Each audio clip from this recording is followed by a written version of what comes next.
Last time we focused on the Pythagoreans, the first Italian philosophers, in a sense, we had addressed in our course, and we wondered with them about the magic of numbers and the idea of the universe as a cosmos, not as a chaos, as an intelligible unity that can be understood and digged into by our mind and intellect. Today, let's stay in Italy. Let's remain in Italy and talk about a very important philosopher in history who is considered usually the father of metaphysics, a revolutionary philosopher somehow, who for the first time focused at a higher level and directly on the concept of being. His name is Parmenides, and he founded a school called the Eleatic school. The Eleatics are the people from these schools. The most prominent figures as disciples of Parmenides are Zeno and Melissus. And Eleatics are called this way because Parmenides founded this school in a city in the south of Italy called Elea. We saw that Heraclitus took the discussion, the philosophical discussion on nature to the extreme of saying that the only reality is becoming, is the is not, that being not of the change. And if you remember, if you look at change and you see that change, becoming, movement involves not being what you were, right? So I'm a baby here and I'm an adult here, so moving towards the adult, I stop being a baby. So logically speaking, I am not in between these two, right? So I'm a baby, I'm not a baby, and I'm something else here.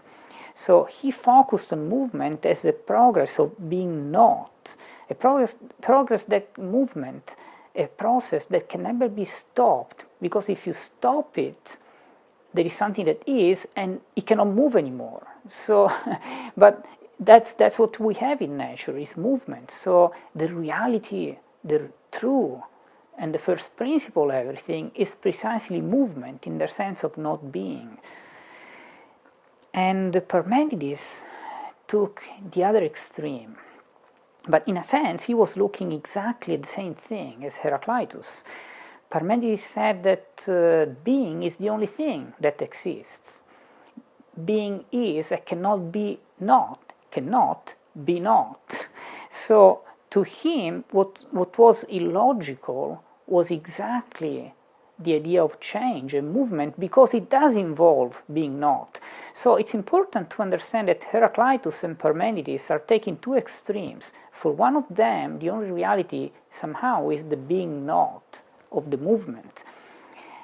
And so he thought that becoming was the only reality.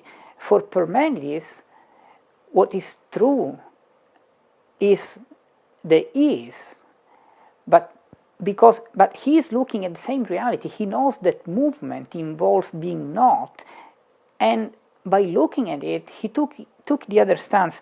Now, in doing this, he developed for the first time what is called in philosophy the principle of non-contradiction, the idea that things cannot be and not be at the same time. We need to really focus on the logic of Parmenides' argument, because under several respects, his argument is counterintuitive, and his school was very often, let's say, made fun of. I mean, from Plato especially, it appears that they need to defend themselves, because what they say somehow may look silly, because Parmenides wrote a poem in which he writes as inspired by a goddess. I mean, a goddess is telling him what's the wrong way of philosophy, of the search for truth is. And the wrong way is precisely the idea of believing that things can be and not be in the world.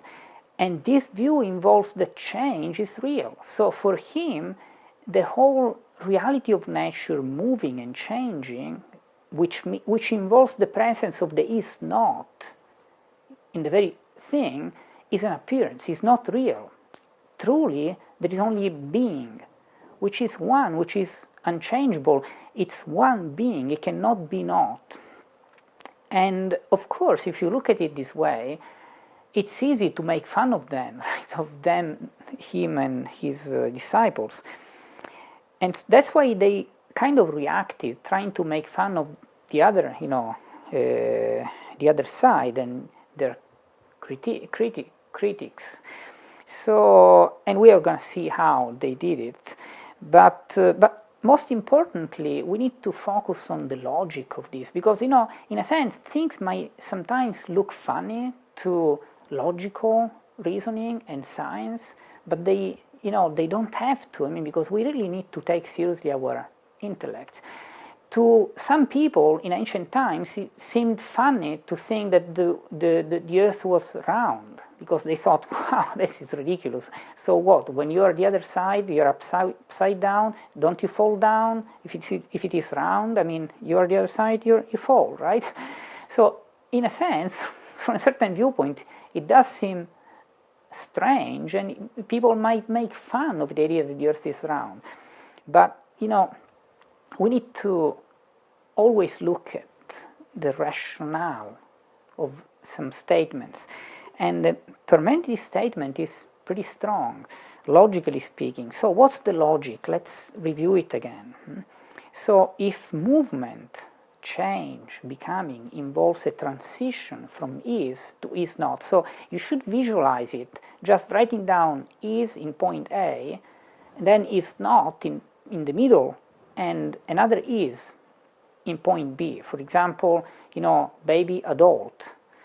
So, but what does is not mean? So, is not is not. Can you think of something that is not? Can you know something that is not? Can it be? Of course, if it is not, it cannot be. If it is not, you cannot know it, you cannot think of it, it cannot lead to any other thing, because it's not, doesn't exist. Try to make it even more interesting, just to get a logical insight about it. Can you think of an elephant that is not? Now you might think, oh, okay, I can think of an elephant that does not exist. I make it in a novel, for example. I write about an elephant, I call it whatever, Pippo, and this elephant does not exist. Or I think of an elephant that dies. But this begs the question, because the point is that we are trying to figure out if it makes sense to think that the movement, the dying of the elephant is real. Maybe it's not. It's like the earth being round or not. Back to what you can think. If the elephant is not, how can you think of the elephant being not? If the elephant does not exist, there is no way you can think of the elephant. So technically you cannot think of something that is not, because if it is not, you wouldn't even know it. So it's not, you cannot think of it. What you think is the elephant. Then you made some kind of thought experiment, but the elephant still remains exactly the same thing in your mind. Whether you predicate the elephant as is or is not, it's like playing with words, because the truth is that the elephant is the elephant in your mind. And you couldn't have it in your mind if it didn't exist. So again, if we have elephant in point A, and it involves is not in the middle, how can you reach point B?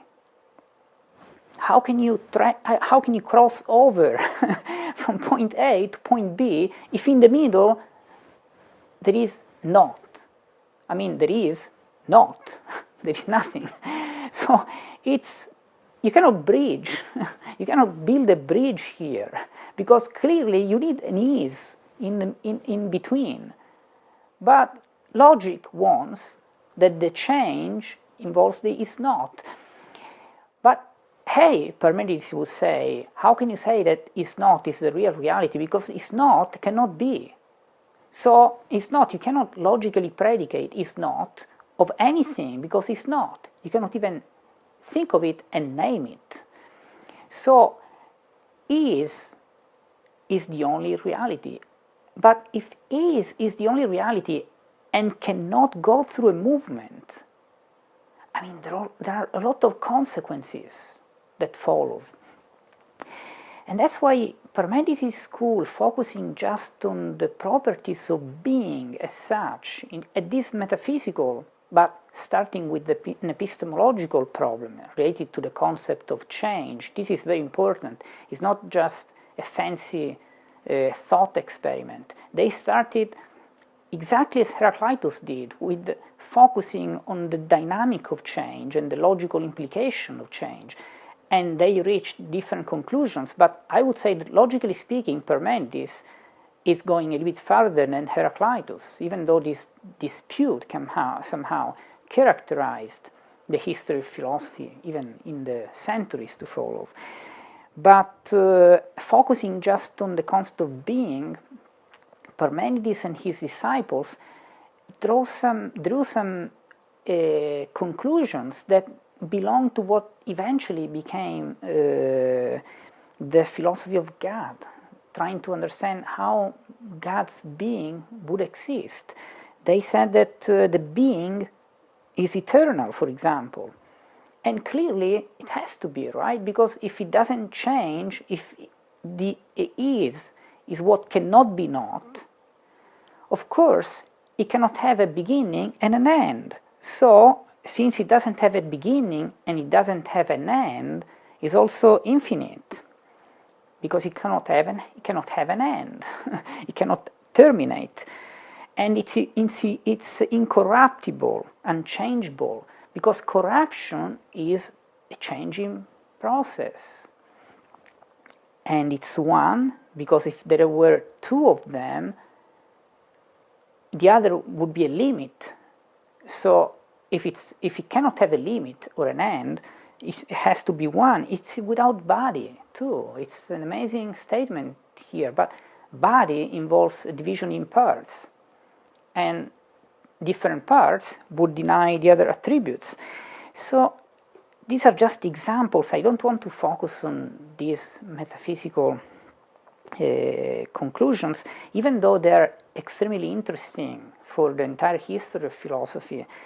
I just want to stress the reason why Parmenides has been, in a sense, the father of metaphysics, and why he was led to this conclusion about changing being impossible. This would be the true path that the goddess revealed to Parmenides, that the is and cannot be not, which is the first formulation in history of the principle of non-contradiction. Think about this principle. If things could be and be not at the same time, you couldn't even know, for example, a chair or the elephant we already mentioned. Why? Because at the same time could be and be not. So it could be an elephant, or it could be a lion, or it could be another thing, because it could be a not elephant, but a not elephant would be something else, right? So you couldn't have any knowledge and any consistent understanding of anything, because every conclusion may be different than the premises, and so you couldn't technically know, think and speak if things could be and not be at the same time. But since they are, we can name them and talk about them. And this is what Parmenides thought it was the case with the concept of being. But he took it to an extreme, and this way he lost somehow the reality of this world as changing. So the whole world became an appearance, even though it was an appearance they could deal with somehow. The doxa in Greek is what appears to our senses. But his philosophical conclusions were definitely that change and movement was an appearance. So at this point we have a big moment in which philosophy doesn't know where to go. We have Heraclitus on the one hand, according to which being is not the reality, and on the other side, on the other hand, we have Parmenides, who says that the only reality is being. That means that change and becoming is an appearance. So we need some other philosophers to, solve this situation, but clearly the answer is not in Parmenides, so I don't anticipate how other philosophers following can solve this issue. I just want to make this a little bit more interesting, mentioning how one of Parmenides' followers, Zeno, tried to defend their views, making fun in turn of their, critics.